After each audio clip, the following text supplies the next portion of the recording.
Welcome to the SS News, where you get the latest stories about World War II and how our troops are doing. This episode is about the American and Filipino troops in the Philippines. On April 9, 1942, thousands of American and Filipino soldiers set off on their arduous journey from Marvelies to a prisoners of war camp at Camp O'Donnell.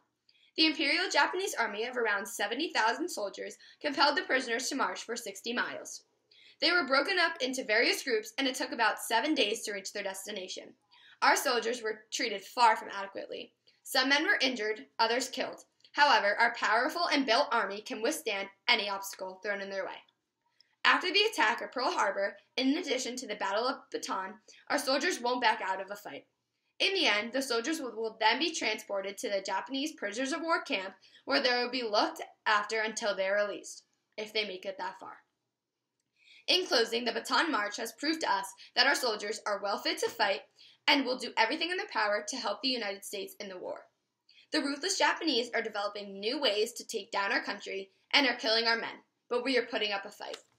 This is Kaylin Summer with the latest news. Have a great night. Welcome to SS News, where you get the real story, the details about everything that has happened and when it happened in World War II.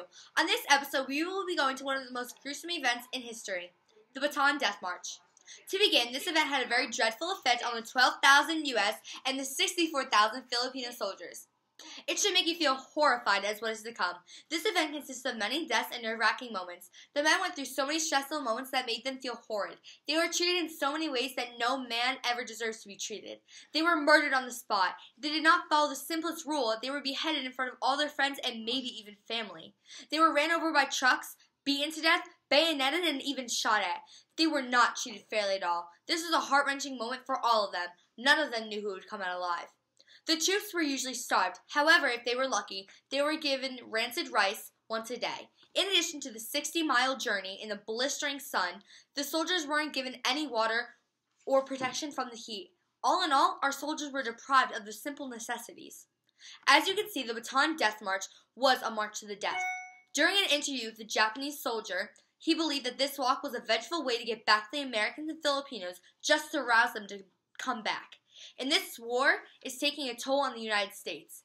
Let's just pray for the best. This is Casey Stutz, signing off.